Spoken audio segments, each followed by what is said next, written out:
I was driving by my son-in-law's house and decided to stop in. Nothing unusual, just a father checking in. But when I saw my wife's car parked at the gate, something inside me froze. My name's Richard Hale. I'm 61, retired firefighter, husband of 38 years, and father to one daughter, Emma. She's my pride, my miracle, the reason I worked every double shift I could just to put her through college. My wife, Linda, used to say, "You love that girl more than your own heartbeat." She was right. When Emma got married to David, a smooth-talking investment broker from Dallas, I told everyone I'd finally stop worrying. I thought he was solid, polished, stable, the kind of man a father dreams his daughter will marry. But as I sat there that morning, engine idling, watching Linda's silver Camry sitting outside David's driveway, something didn't sit right. She'd told me she was running errands across town. So why was her car here, at his place, when Emma was out of state on business? I parked a block away. Call it instinct, call it denial. Either way, I needed to know. The blinds were half open. I crept closer, just enough to see through the glass. And what I heard inside that house changed everything I thought I knew about my marriage, my daughter's marriage, and the kind of man I'd become by trusting too much. The first voice I heard was hers, Linda's. Calm, familiar. Except it wasn't the voice of my wife talking to her son-in-law. It was softer, intimate. She said, "You promised me you'd end it before Emma got back." My stomach twisted. Then David's voice, low, confident, too steady. "I will, Linda. Just give me time. If we rush it, she'll suspect something I felt my pulse in my throat." "And what? Suspect what?" I took a half step closer to the window. Inside, Linda was sitting on the couch, legs crossed, wine glass in hand, the same one we'd gotten for our 25th anniversary trip to Napa. David was beside her, no space between them. He leaned in. "You said Richard would never find out." Linda laughed softly. "He won't."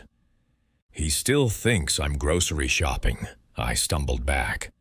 My hands were shaking, the world spinning like I'd stepped into someone else's nightmare. My wife, my son-in-law, my daughter's husband.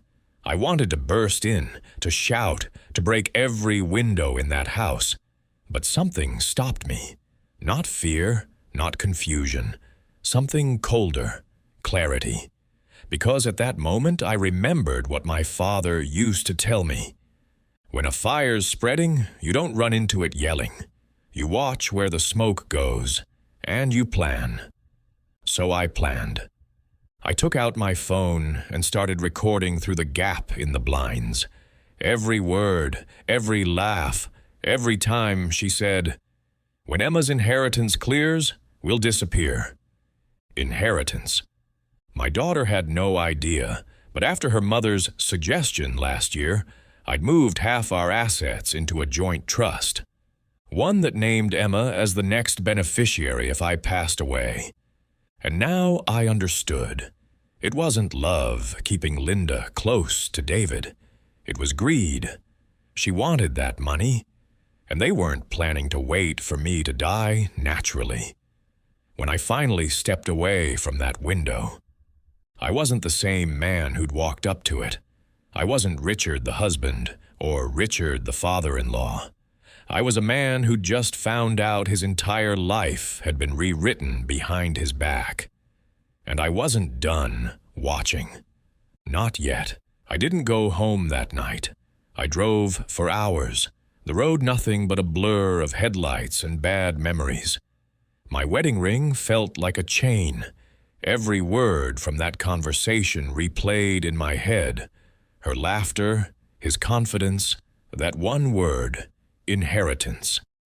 By sunrise, I had a plan. See, people like Linda and David think they're clever. They think older men like me are slow, sentimental, predictable. But you don't spend 40 years building a company from the ground up without learning how to deal with liars in suits. The first thing I did was visit my lawyer, Jeff. He's been with me since before Emma was born, sharp, loyal, and discreet.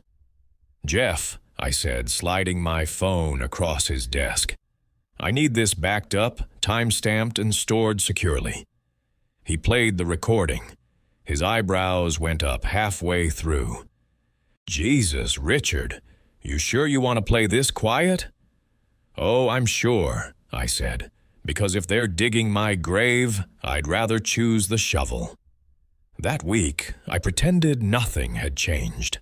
I made dinner, paid bills, even smiled at Linda when she told me David and Emma were planning a family barbecue at their place. Perfect. By Friday, I'd transferred all my holdings, the business, the savings, even the house, into a new trust under Emma's name. But the paperwork wouldn't finalize for another 7 days. That gave me a window, and I was going to use it. Saturday came. The barbecue. Linda was radiant in her summer dress, playing the part of the doting wife. David grilled steaks, laughing like he hadn't just promised to ruin my family. Emma was there too, smiling, oblivious, the only innocent soul in that backyard. Halfway through the meal, Linda clinked her glass. "Richard, you look tired, honey. Maybe you should sit down?" David smirked. "Yeah, let me get you something to drink." He handed me a glass of lemonade, his hand trembling just enough for me to notice. It was almost poetic. They couldn't even wait until sundown. I set the glass down untouched. "Actually," I said, "before I drink anything, there's something I'd like to say." I reached into my jacket, pulled out my phone, and hit play. Their voices filled the air. "He still thinks I'm grocery shopping." Then David's. "When Emma's inheritance clears, we'll disappear." The color drained from Linda's face. David froze, spatula still in hand. Emma's fork hit the plate with a clatter. "What? What is this?" she whispered.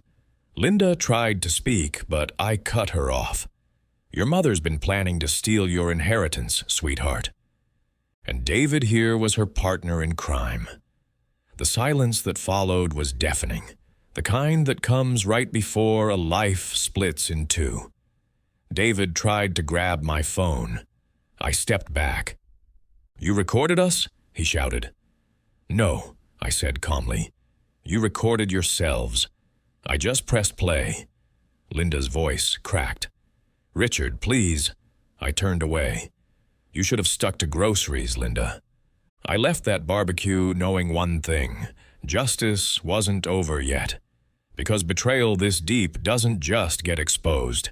It gets punished. 2 weeks later, the headlines did what my heart couldn't. They finished the job.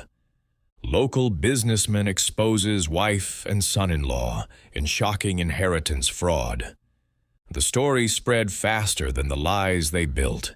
See, after that barbecue, I didn't just walk away.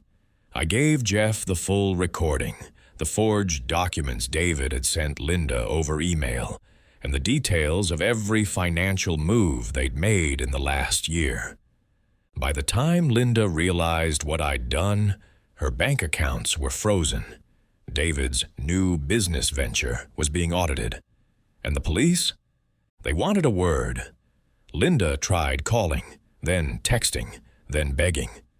"Richard, please, we can fix this. It was a mistake," I replied once. "You made one." I corrected it. Emma moved back home after the investigation started. The girl was shattered, not because of losing them, but because of realizing they were never hers to begin with. We'd sit on the porch some nights, neither of us talking, just two people learning how to breathe again after being betrayed by family. The court hearings were quick. David took a plea deal for fraud. Linda tried to claim emotional manipulation. The judge didn't buy it.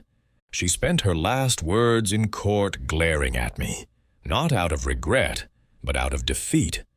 I didn't celebrate when the sentence came through. I just sat in my car outside the courthouse, staring at my reflection in the rearview mirror. For a long time, I didn't recognize the man staring back, older, quieter, a little broken, but not beaten. People asked if I regretted it, if I missed her, and maybe in another lifetime, I would have said yes. But when someone poisons your peace for money, you don't grieve them. You thank the truth for finally arriving. Now, every Sunday, I still drive past that old house, the one I built, the one Linda wanted to steal. The for sale sign is still up, grass overgrown, windows empty. It's funny, she wanted it all. Now she has nothing. And me? I've got freedom, my daughter, and a heart that finally beats without fear. They thought they'd bury me for inheritance, but they forgot I own the land.